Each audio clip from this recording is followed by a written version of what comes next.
Good evening. And on behalf of the Ascension Parish Library, I thank you all for taking the time to join us for tonight's discussion on stress management. I am pleased to present to you our guest speaker, Ms. Suzanne Hamilton. She's with Turning Point Christian Counseling, and Ms. Hamilton will discuss how we can reduce the negative effects of stress on our minds, our bodies, our lives, and our relationships. So please help me in welcoming Ms. Suzanne Hamilton.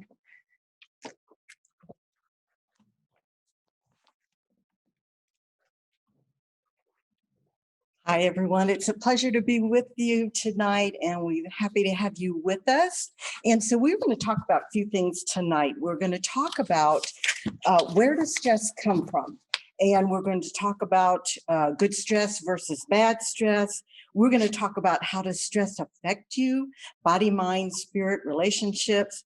We're going to talk about how we have this particular specific stress from the coronavirus, and how that is a unique stressor that we haven't faced before, but we can face it as we face the others. And we talk about what can we do to reduce all the negative effects of stress that we deal with on a regular basis. All right, and so let's get started with that.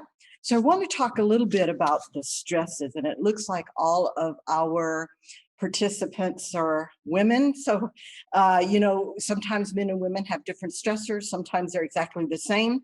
So we can talk a little bit about that as well. But there are basically four sources of stress that we have to deal with. And one of them is the environment. So that's all the things that we have to deal with. Things like weather. I mean, haven't we just had a lot to deal with? We had 4 hurricanes. That's a record. I've been in this area for 65 years, and I've never seen us have that many hurricanes directed toward us in that short of a time at one time. Fortunately, right here in Ascension Parish, we didn't get the brunt of those, but we did have those coming toward us. We had, we have noise, we have traffic, we have pollution, we have just all those things around us in the community, on our commute to work, just anything in the environment that's very difficult. Sometimes that comes and goes. Sometimes there might be construction right next to you, or sometimes you might have some kind of noise or something that might be temporary. Some of that comes and goes. Some of that, when they were working on the interstate, expanding it to more lanes between Baton Rouge and Prairieville, that could produced a lot of stress as well. People had to alter their routes, or it took them longer to get where they were going. So those kind of things, those are stressors, things in the environment. And of course, this will include, as we think about the weather, we have to think about, just in 2016, we had the large floods here, and so many people are just getting themselves back on their feet after that flood.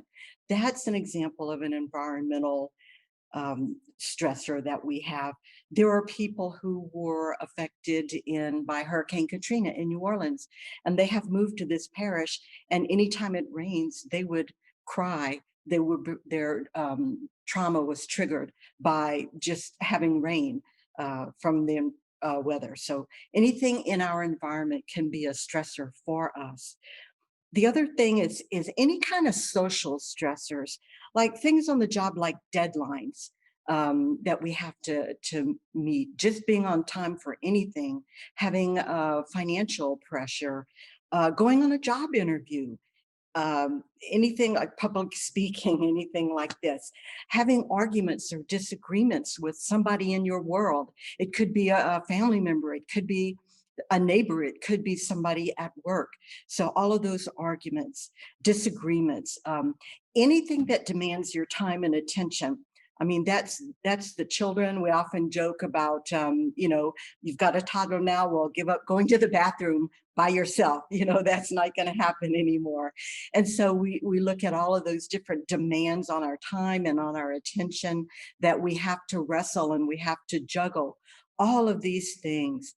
And then another social pressure that we feel is loss of loved ones.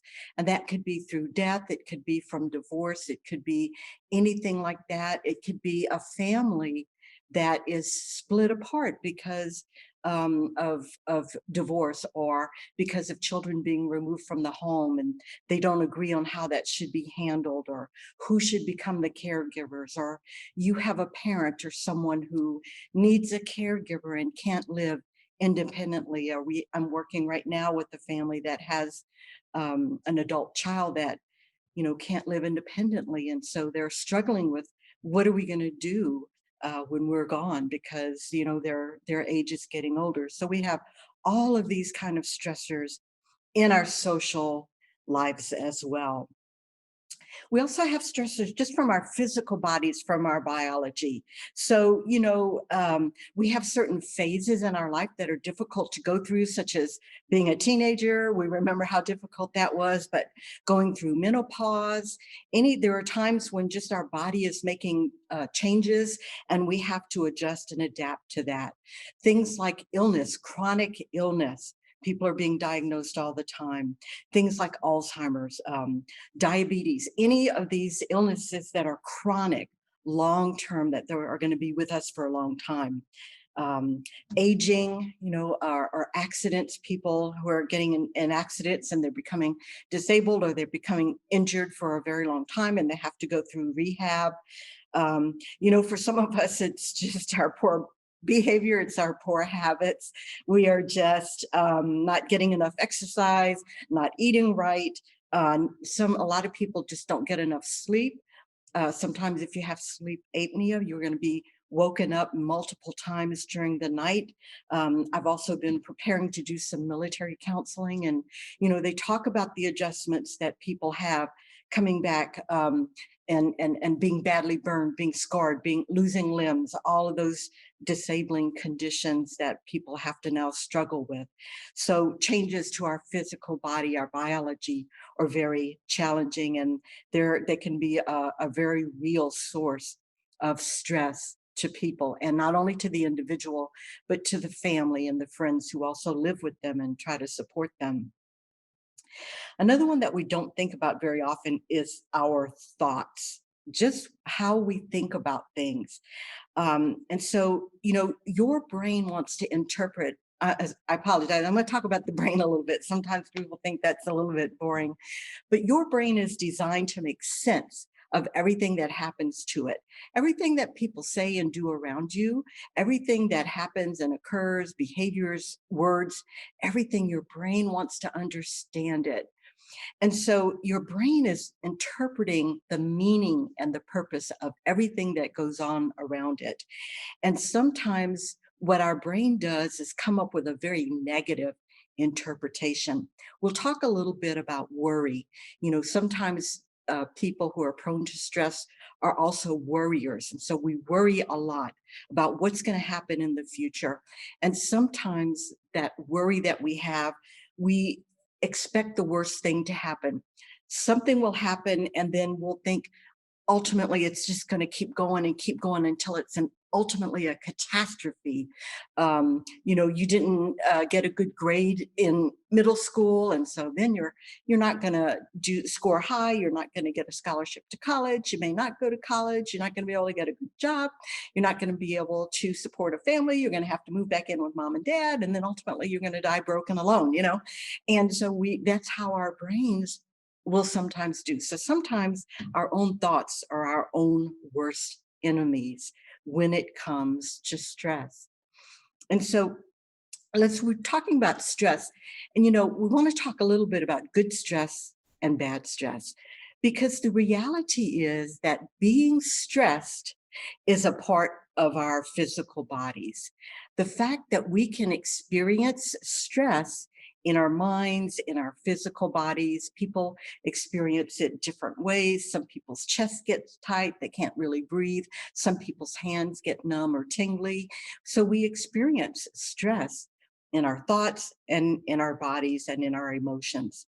So the question for me always is, if something like stress is hardwired into me, then that must there must be a purpose for it. And so what is the purpose of stress in our lives? So it's important that we identify that there's good stress and there's bad stress. So really one of the differences are that your good stress is short term. And so it doesn't last a very long time. And it's something that is going to be short term. It's mild. It's a mild amount of stress that's motivating rather than overwhelming. And when we look at any kind of emotion, if it's anger, if it's stress, if it's anxiety, anything at all like that, our brain really has three jobs. The first one is when something happens to me, my brain is looking at what's the right emotional response for this. And so if stress is the right response, then my brain is filtering through its little card catalog and it'll pull out the stress card. But the second thing that it wants to do is tell me how much stress should I really have. This is where it goes wrong for most of us. Most of us get too much stress. It's very intense. It's so high that it becomes debilitating. If it's a mild amount of stress, then it's performance enhancing. So how many of you did your best work in school the night before your test was due or the night before the project was due? So a lot of people, that deadline is motivating for them. It will motivate them. They'll get energized. They'll get their project done with enough time. And so for some people, that a small amount of stress is a really good, helpful thing. It helps us to be more alert and pay attention to what we're doing so that we can do a better job than if we just didn't care at all about our performance. And so those types of things. So the first one is the brain tells us, is stress the right emotion for me to have? And if yes, then it's going to pull it out. The second one is that the right intensity? Is it better to have a little bit of stress or a lot of stress? So if you're standing in the middle of the street and there's an 18-wheeler truck barreling down towards you, you're going to have a larger reaction. If it's fear, anxiety, stress, whatever that is, the more danger it is, the higher that emotion is going to be. So you're going to have a higher amount of stress. But bad stress is going to be when it's long-term and unrelenting and so extreme that it's debilitating. It prevents us from working, operating, from getting done what we need to do. So that is stress the right emotion? What's the right amount of stress we should have, and how long should that last? If it's good stress, it's not going to last a really long time. It might be a day, might be a couple of days, but if that stress is lasting weeks, months, all year, sometimes people will get stressed out the entire hurricane season. They're worried the entire time. So when that happens to us, it's a little bit more debilitating and overwhelming. And so, whenever we have stress or anxiety, panic, fearfulness, we've all heard of the fight or flight response. And so we just get a big dump of adrenaline and it prepares us to respond to whatever that threat is. But, some people they freeze up. So if that happens, it's telling us that we are not having the right amount of stress. If I can flee, if I can fight, those things may be the appropriate thing to do. But usually if I'm freezing up, that means I'm not taking care of what needs to be done. And so that might not be an appropriate amount of stress for me to be experiencing. And, I want to make the point that, if we have chronic stress, if we're stressed and worried and anxious all the time, eventually that's going to take a toll on our physical health. And how many times have we heard somebody say, I went to the emergency room, I thought I was dying, and they come home and they'll say, well, I was having a panic attack. And so stress has been shown to cause and contribute to chronic illness, stomach problems, heart problems, lung problems, all kinds of things like that. So we just need to be aware. So we want to talk a little bit. I said we would talk a little bit about how stress affects your body. So let's talk about physically. And we've talked about that a little bit. But if you were too stressed, inappropriately stressed with bad stress, then you're going to experience fatigue. You're going to have sleep problems, sleep difficulties. Either you're going to have trouble falling asleep or you're going to have trouble staying asleep. Now, this is one for me. I don't know what it is, but in the middle of the night, 2 a.m., if I wake up at 2 a.m., I'm going to start thinking about any issues that I have. And it's going to seem like a disaster. I don't know what it is, but 2 a.m. And if you are awake, no matter what it is, it's going to feel like it's ultimately a disaster. You're going to worry about it because you have to face it. You wake up the next morning and think, why did I think that was so bad? So it's something about in the middle of the night that we can wake up and be tormented with stressful thoughts. You can get stomach ache, you can get chest pain, you can get headaches or migraines. A lot of headaches are caused by just all that tension, in the back of your neck. It just gets really tight. Mine's always, my tightness, my stress is always in my shoulders. So it does have a tendency, I don't get the headaches too much, but I do in my neck. And so, if you're getting those kind of things, just notice where you seem to be holding your stress, what part of your body is getting really tense.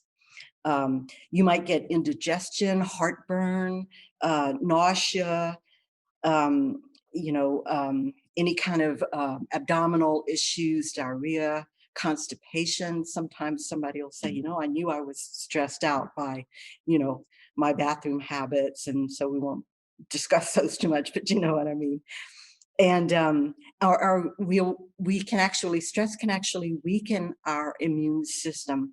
So we really want to be careful not to let that stress linger in our lives for too long. When we talk about the emotional effect of stress, we can lose our motivation. It's kind of that, I said, fight or freeze. We can kind of get to that freeze thing where it's just difficult for us to even make a decision. It's difficult for us to concentrate. We have increased irritability or anger. We can feel depressed or sad, restlessness. Sometimes people will lay in bed and they'll say, my feet or my legs are just bouncing all night long. I wear a hole in my sheets. I've heard multiple people say that. We lose the ability to concentrate or to focus if we have too much stress. We talk about mood instability. It means, I can be sitting here totally fine, no problems at all. And, I'm all of a sudden sad, or I'm all of a sudden angry. So it will move up and down. Our moods will change and swing. You might have a decreased sex drive. You might want to stay away from people. You might not want to be touched. Just a lot of things that will change for us emotionally.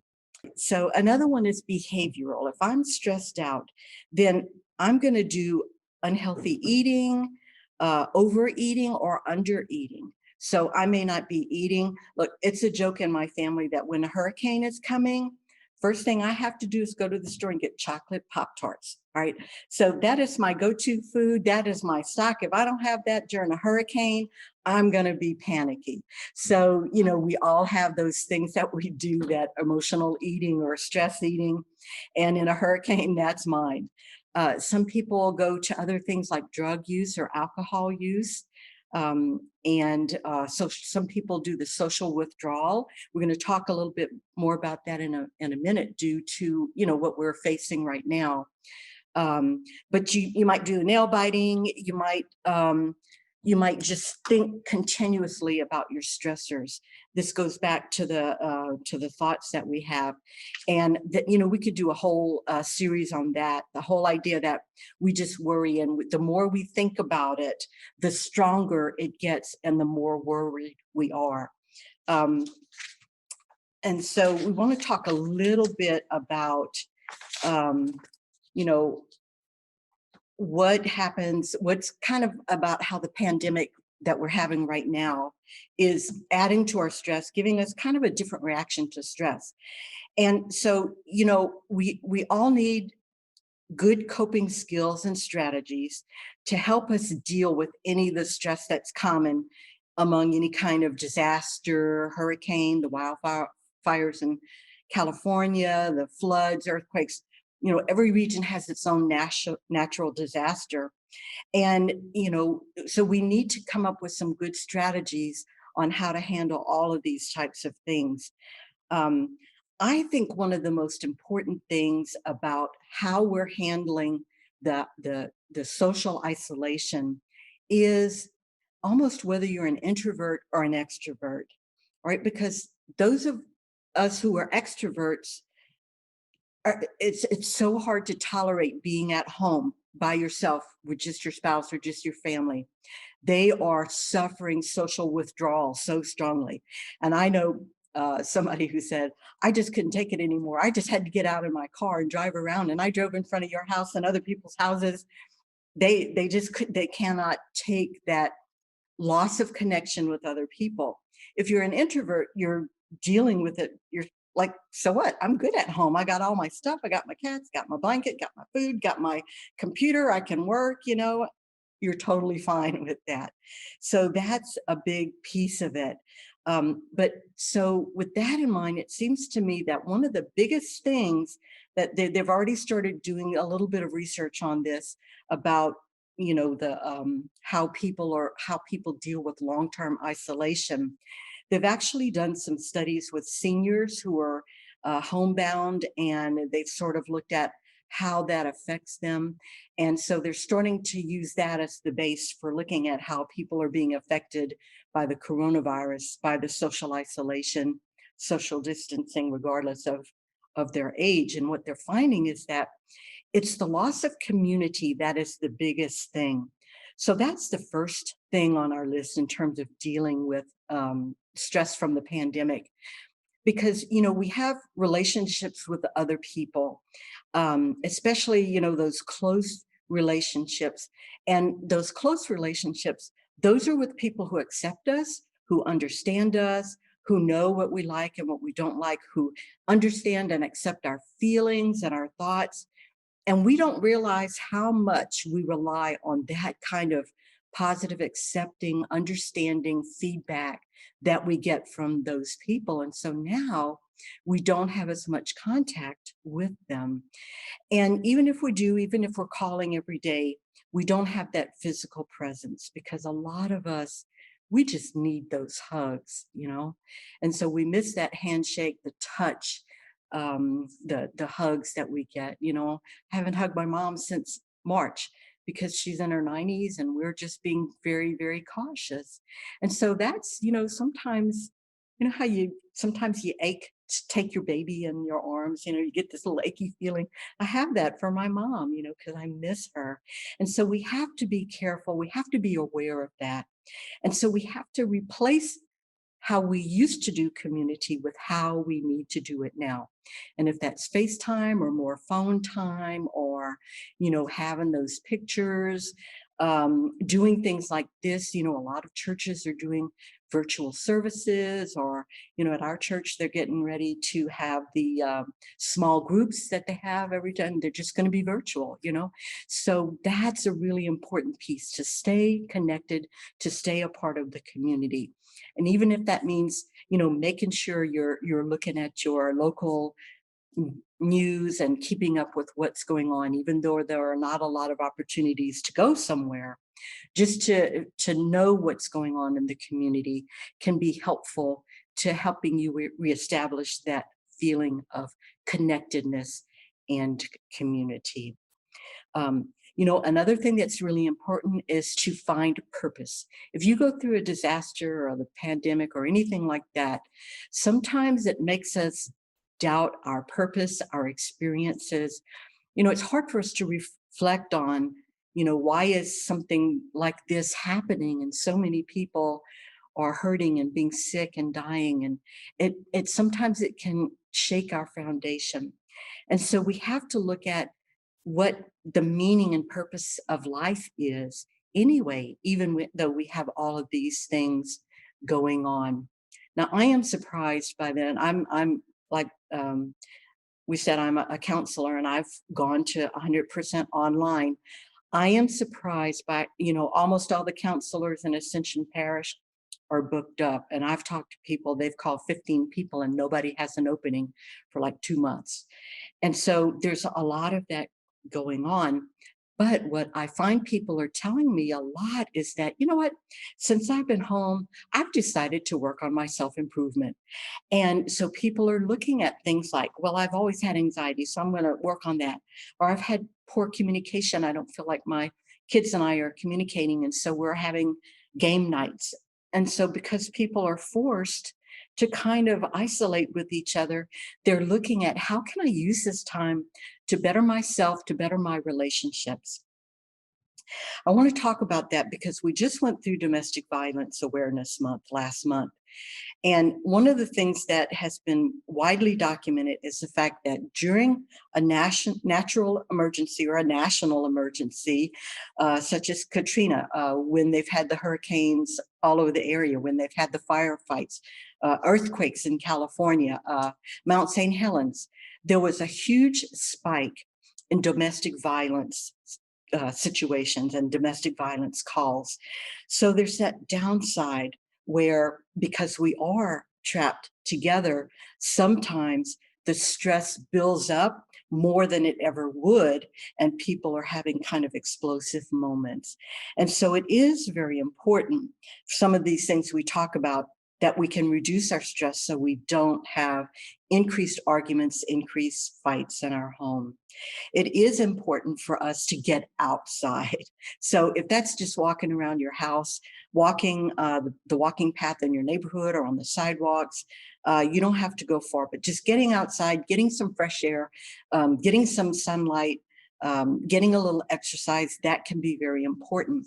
And if the stress in your home is really building up to the point where you feel like maybe it might even be physically dangerous, those are some things that are really important to do.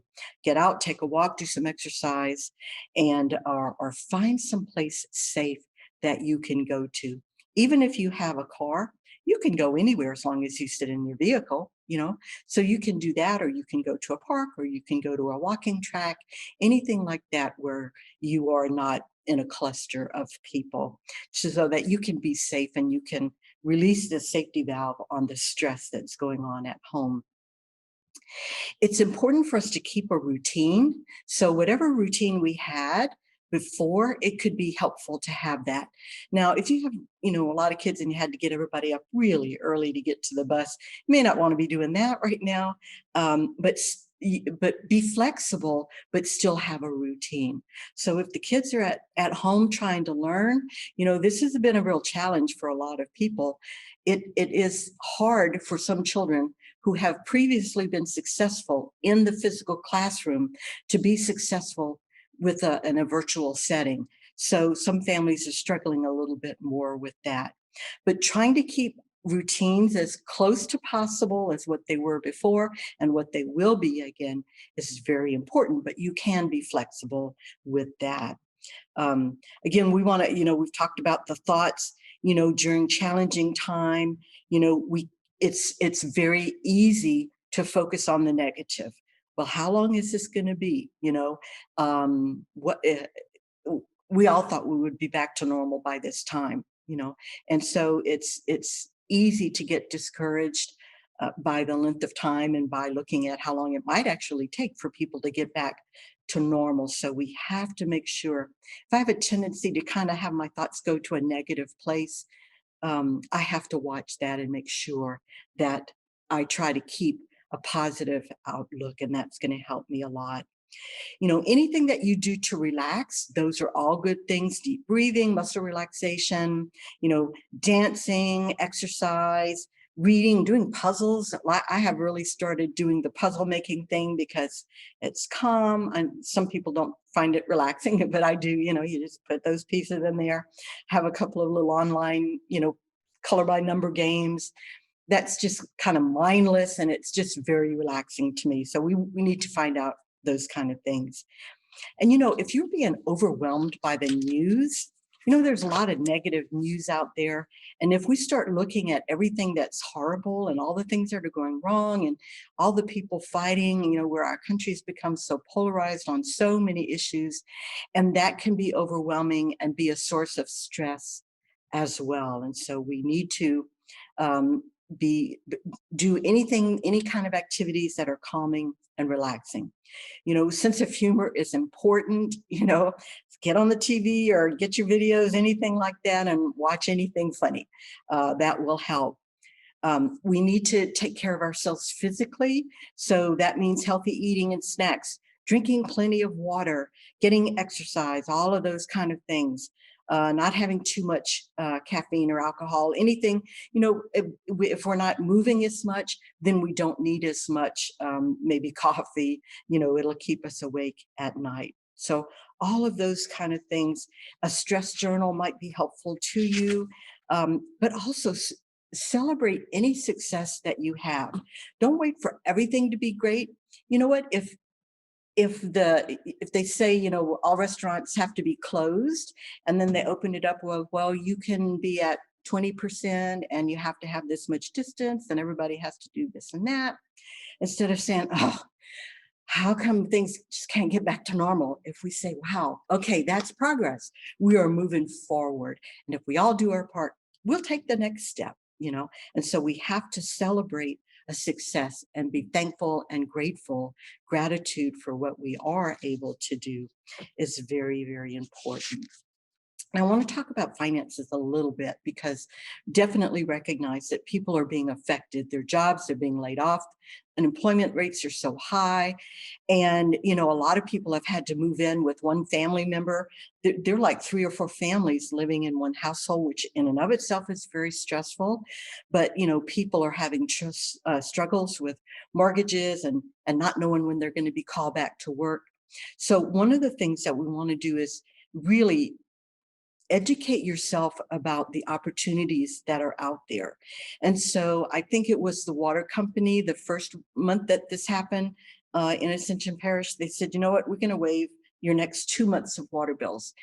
Or, there are agencies and entities that will help you pay a rent, give you, money for a variety of different things. There's mortgage guarantee payments so that people can't be kicked out.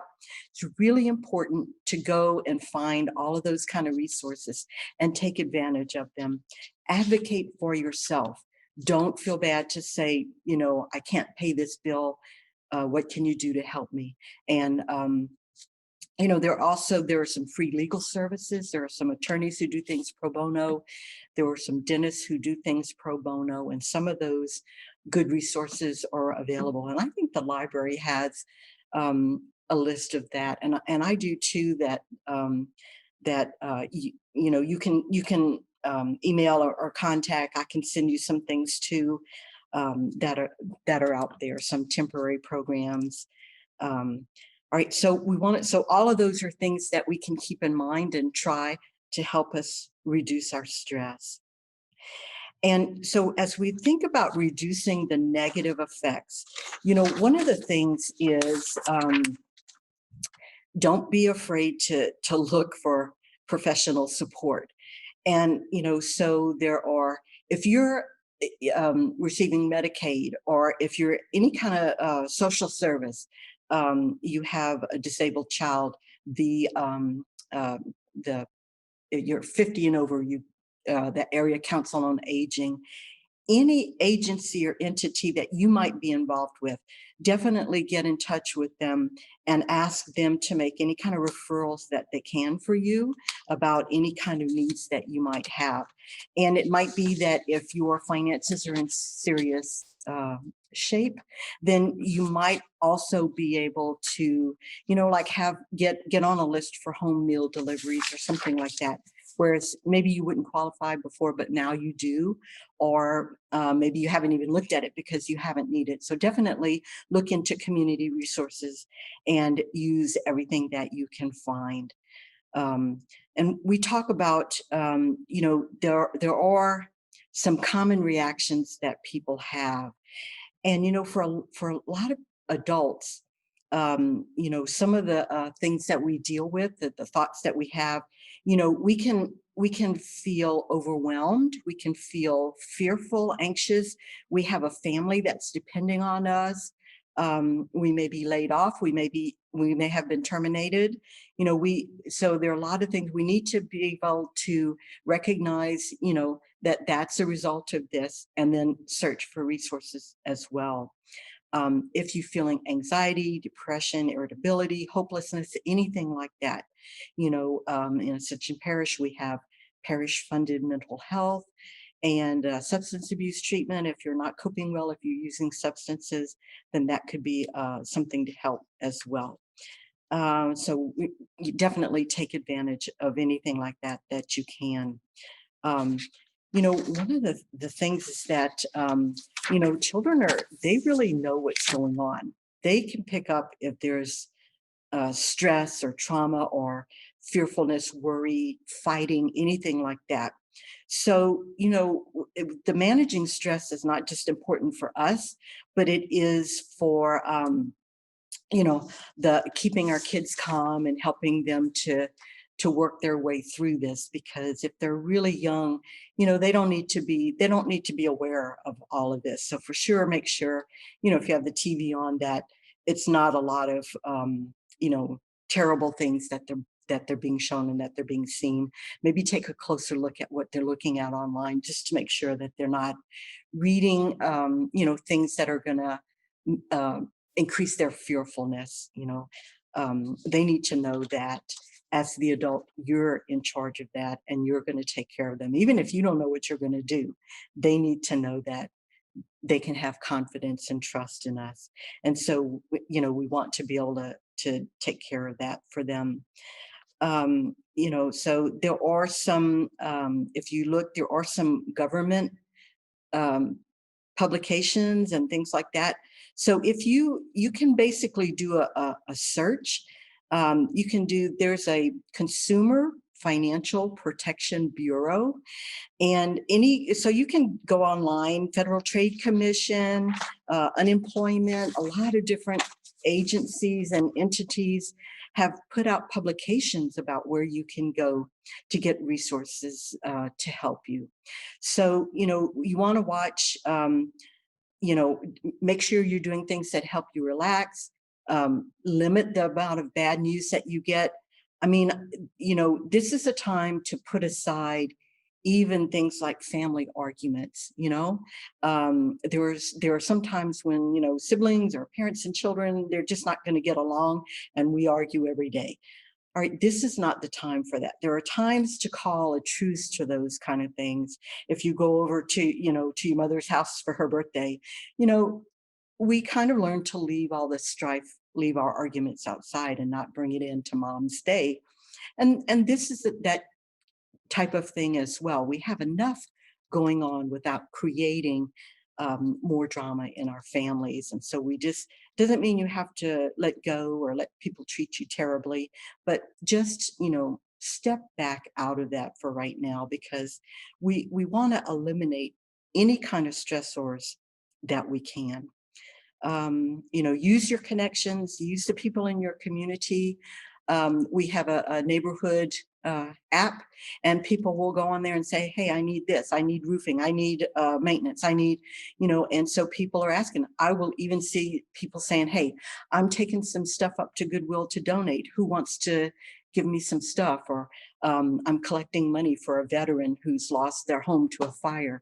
Who wants to contribute? So all of those kind of things are really important for us to be involved in.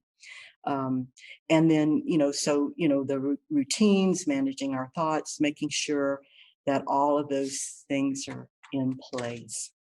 I want to say that, you know, sometimes, um, you know, when we have anxiety or any of those kind of stress, like I said, those are things that are part of us. They're wired into us. And so we need to be careful that because those things will pop into our heads unconsciously, almost habitually. They feel automatic. Like, boom, anything negative happens, I'll think, wow, you know, this is going to turn out bad. I'm going to be the one who's going to end up being blamed for all the mistakes here because I always am, and that's just an example. And so we need to be careful that when we're having all of those negative thoughts about how terrible things are, how terrible people are treating me and how awful it is that this is happening and people should do this and should do that. We just need to give ourselves grace. We just need to be a little bit gracious and compassionate to ourselves and not beat ourselves up so much in that respect. Just want to talk a little bit about some of the social stressors that we're going through right now. And it seems like we're very polarized. And I don't know if that's a result of the pandemic. And it's just, I think that has heightened everything. But I am responsible for when I go out there and I interact with somebody. I am responsible for how I behave, for what I say, for what I feel. And, we'll often look at somebody like an example is masks. Well, people are mad at each other whether you're wearing a mask or not. We need to not judge other people who are finding a different way. They have a different way through all of these things. Some of the policies we have now, the decision about whether to go back to the classroom or not, some people were really angry about that. Some teachers were angry about having to go back. Some teachers were angry or kids were angry because they couldn't go back. So we all have a different path that we see as the right one for us to walk through this. But we need to understand that just as strongly as I feel I have to wear a mask everywhere I go, I have to recognize that somebody else feels just as strongly that it's not necessary. And if I am angry at everybody who's interpreting this differently, then my stress is going to go through the roof. So there are some things I can do to not be stressed out. I can't control what everybody else does, but I can control how I choose to go through the pandemic, the hurricanes, the changes in the workplace, all of those things I have to be very careful about.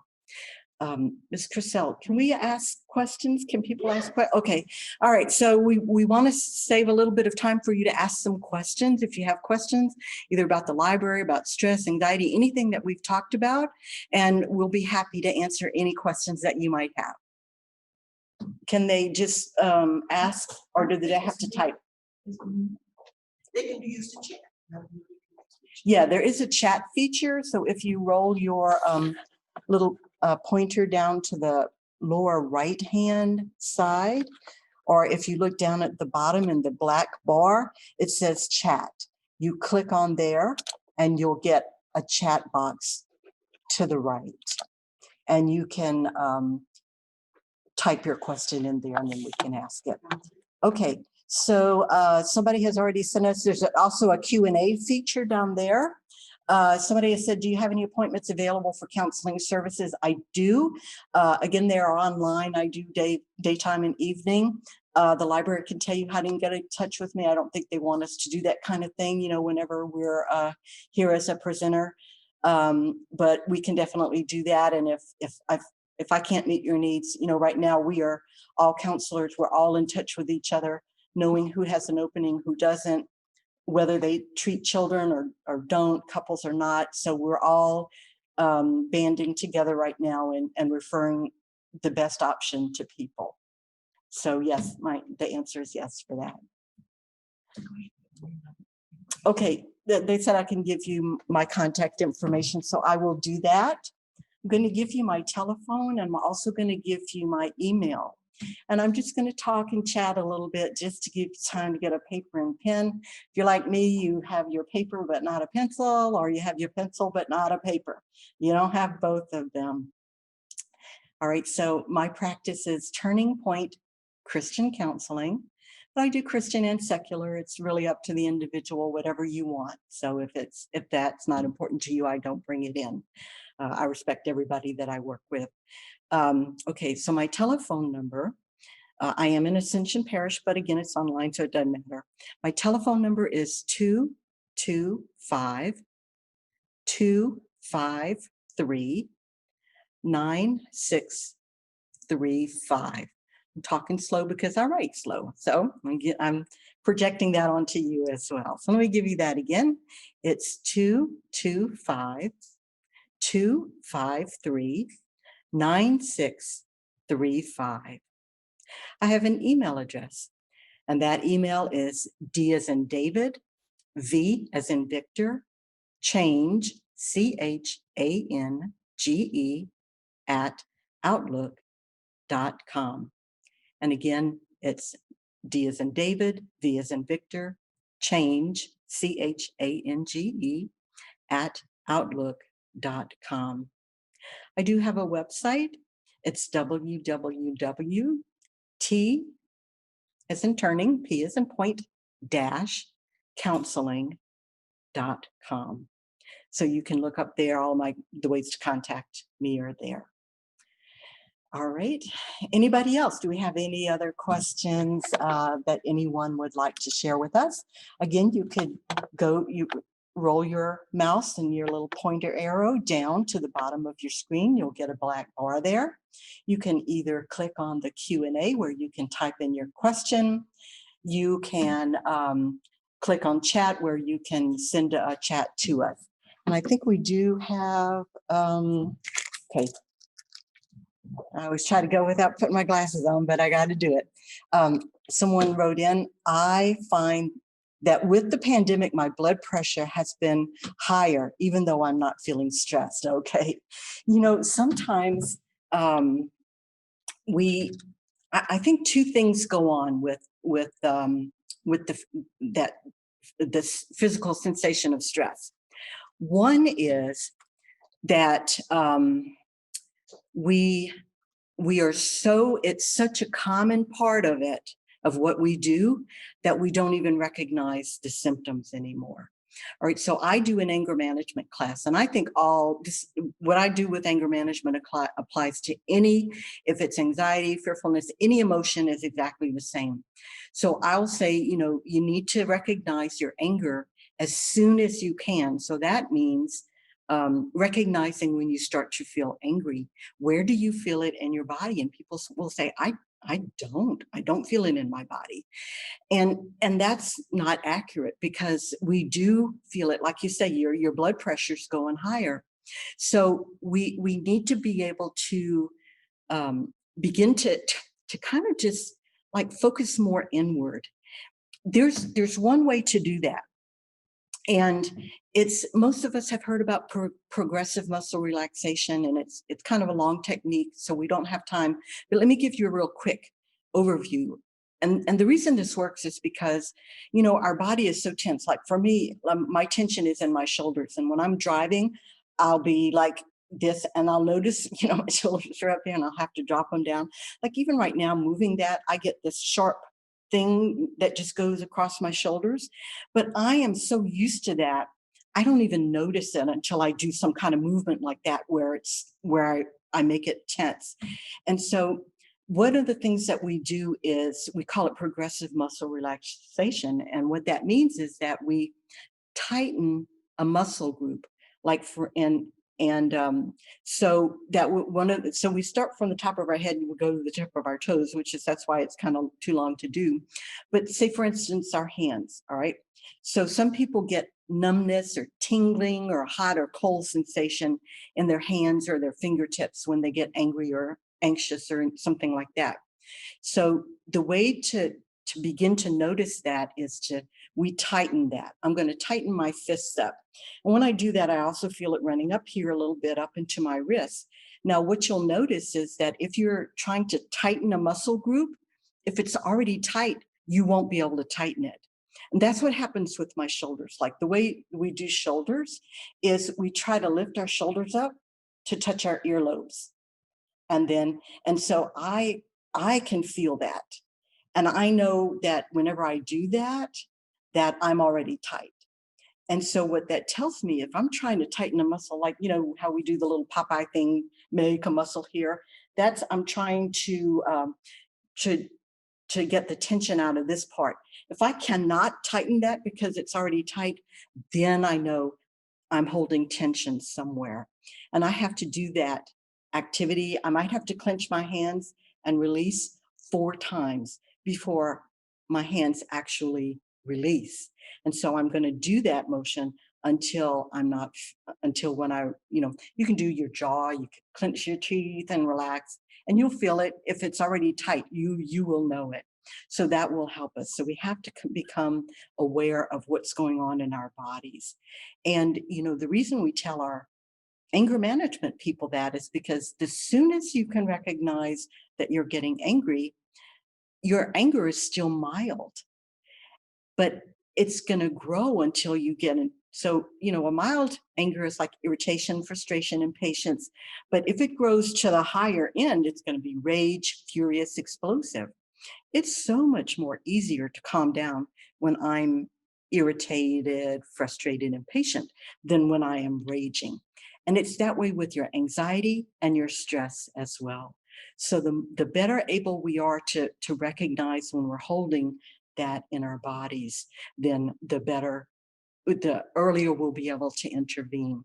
But that's what I find, that most people, we're just so used to it happening to us that we don't notice it anymore. So it's kind of like retraining ourselves to recognize when we have tension in our bodies. Okay, does that help a little bit? And, the blood pressure is one way to know that, because sometimes that's what's going on. Now, your blood pressure goes up for a lot of reasons. One is that the heart starts pounding. So pay attention to whether something is like, sometimes people's heart starts racing, or their breath gets really shallow or fast. Something like that might also be going on with the blood pressure. All right. Anything else? Who else wants to make a comment or ask a question?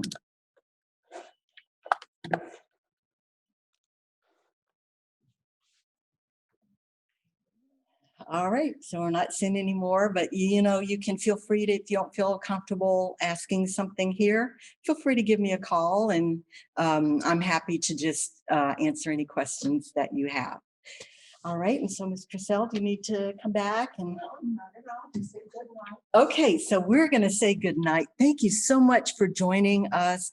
The Ascension Parish libraries are such a valuable resource, and they provide excellent services like this.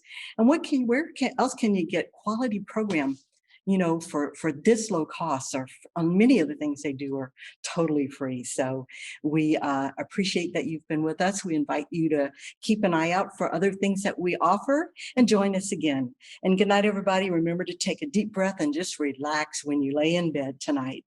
All right. Bye.